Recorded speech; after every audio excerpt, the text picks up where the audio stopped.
Hello guys and gals, and welcome to another episode of Unique Items. Today we're going to be looking at another normal difficulty bow. This one is the Witherstring Hunter's Bow. The Witherstring Hunter's Bow is kind of designed to be a fast bow, but not necessarily a very strong bow.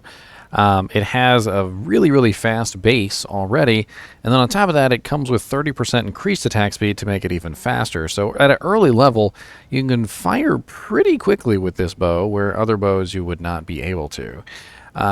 We do have 4 to 12 damage on this with a dexterity requirement of 28, which most characters can pass, and then we have level requirement of 13. It does fire magic arrows. If you guys have never seen this effect, basically it doesn't matter what person uses this bow. It will automatically fire magic arrows when you click the button. So it has to be a regular attack, by the way, and you will get a magic arrow come out. Obviously, the magic arrows can be very effective versus certain targets because it does convert a portion of your physical damage into magic damage, which, it helps bypass some of those immunities and things like that. But when you put on this bow at level 13, there's really no immunities to bypass. There are some resistances to bypass, but for the most part, those resistances are rather relaxed. Normal difficulty isn't really very difficult in terms of like elemental damage and things like that. So you don't really normally have to worry about a lot of elemental damage as a low-level character. We do have 50% enhanced damage on this, which actually does vary by 10%, so 40 to 50. And then we have adds 1 to 3, which is actually min and max damage. So it adds 1 min and 3 max. And then it has 50 attack rating, which is more attack rating than the Storm Strike had at 28, which is actually pretty good considering that it also adds attack rating in the form of the magic arrow. So if you take a look at the magic arrow does actually add attack rating and damage to your attack. Now it won't show up on your panel, but the magic arrow that this particular weapon fires is level 3. So if you actually go and you take a look at Magic Arrow at level 3, you will find out that Magic Arrow at level 3 gives you a 9% conversion of physical damage to magic. It gives you 28% bonus to your attack rating, and then it also gives you plus 3 damage to your attack, and it has no mana cost, of course, because it is being fired from the bow, not from you. And that's one of the cool things about any type of bow-fired effect is that there's no mana cost involved whatsoever. You can also use synergies to increase the damage of a bow-fired effect. So, for instance, if you were using Exploding Arrow, Exploding Arrow's synergy is Fire Arrow. So if you beefed up Fire Arrow, Exploding Arrow would gain more damage because of it. If you look at Magic Arrow, there is no synergy on Magic Arrow, unfortunately. So that means that you cannot beef up the damage of Magic Arrow in that way. Now, the cool thing about this is that Magic Arrow is going to be better than a regular shot. It's going to give you a little bit more damage. It's going to add a little bit of magic to it. And it's also very fast, so it's not like it really matters too much. You're just going to keep on slinging the shots. And anytime you run out of mana for your Exploding Arrow or Freezing Arrow or multi-shot or whatever it is, you can just fire regular arrows and still get a pretty good effect. This particular bow can be upgraded, and it probably upgrades decently to the second tier, but I know it's going to upgrade very poorly to the third tier because of the very bad 50% enhanced damage. 50% is not enough. It's nowhere near enough. If we were to take a look at an elite bow, like for instance a Hydra bow, the Wind Force has a 250% enhanced damage on it. Whereas the Witherstring only has 50%. So we're missing 200% off of that, and of course there's no max damage on this either, really, except for the 1 to 3, which isn't going to scale very well. So let's take a look and see what it upgrades to and how well it performs, shall we? So to upgrade this from Tier 1 to Tier 2, you're going to need a Ral Rune, a Soul Rune, and a Perfect Emerald. And it's going to go from 4 to 12 damage, 28 dex, level 13, to 13 to 36 damage, 62 dex, 25 strength, level 26. Not exactly a bad upgrade to Tier 2. It did increase the level requirement quite a bit from level 13 to 26. but it's a decent little upgrade. Like if you had it and you had a Ral and a Soul Rune and a Perfect Emerald sitting around, it could be a decent upgrade. But like if you were doing a fresh ladder start, I wouldn't waste a Ral and a Soul Rune on this. I would not. I would just probably just take that Perfect Emerald and put it in the bow with the Ral and the Soul Rune and make myself a faux chippy bow.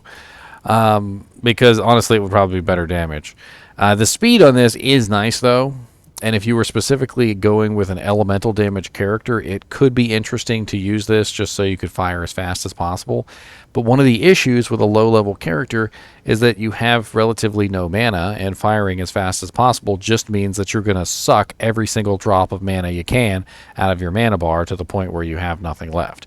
So it doesn't necessarily do you any good to fire fast at a low level when you don't have enough mana to do so.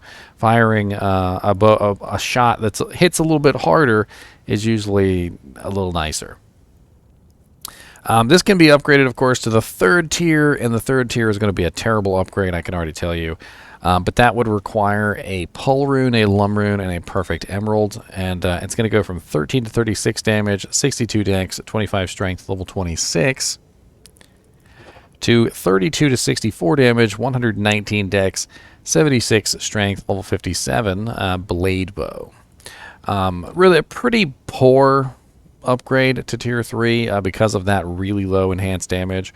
And then of course nothing scales on it either, so the Fire's Magic Arrow is still level 3. The adds 1 to 3 damage is terrible because on tier at level 13 it was actually kind of nice, but now it doesn't really do anything. 1 to 3 extra min max is nothing. You could get more than that from a jewel.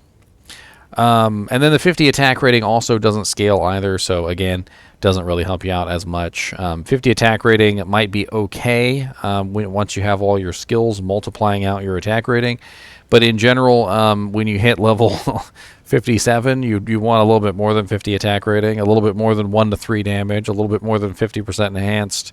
I mean, it's still a very fast bow, but that's about all it's got going for it at this point. Let's take a look and see where we could potentially find ourselves a Witherstring over on Silas Pen, and we'll get an idea. So I was looking up Storm Strike last time. Let's go to the Witherstring. Bink. Again, this is a low-level bow, so we're going to do about 50%. We're going to restrict this to normal difficulty also, so that we get a better idea of where we can potentially find this on level. And looks like some very poor options on level. The lowest level boss that drops this is Duriel. And by the time you fight Duriel, you're usually about level 18, 19, sometimes level 20.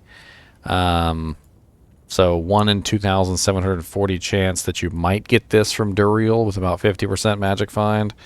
Also a small chance that it will come from the Summoner at 1 in 4,266.